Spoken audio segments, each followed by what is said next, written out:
Sudan is in the grip of one of the world's most humanitarian crises, with about 30 million people being impacted.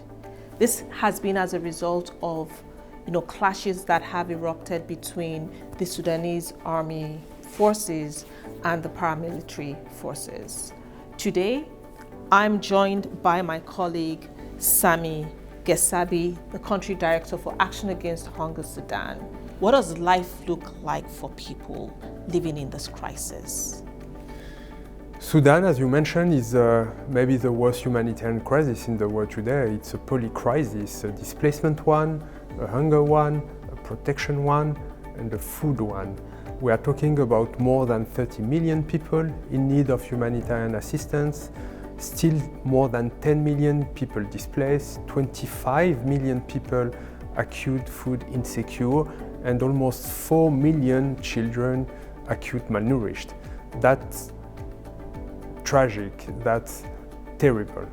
So can you walk us through how Action Against Hunger is responding to this incredible, difficult situation in Sudan? Today, Action Against Hunger in Sudan is present in multiple states: Red Sea, White Nile, Blue Nile, South Kordofan, Central Darfur, and North Darfur. Our response is pretty clear.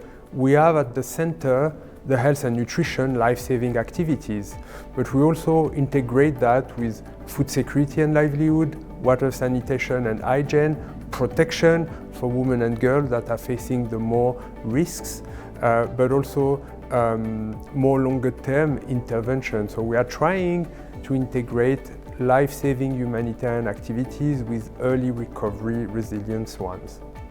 What do you think that the outside world, or an everyday Canadian, or the international community, the Canadian government, can do to support the most vulnerable people in Sudan that are being impacted by this crisis and by default as well, a hunger crisis?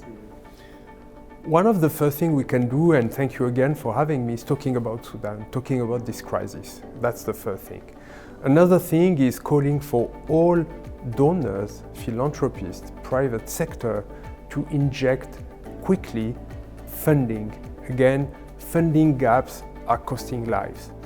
One other thing is calling the international community, Canada is one of them, to use their leverage toward the party of the conflict to reach an agreement, to sit around the table, to put people in need, protection of civilians at the center, and stop this war as soon as possible.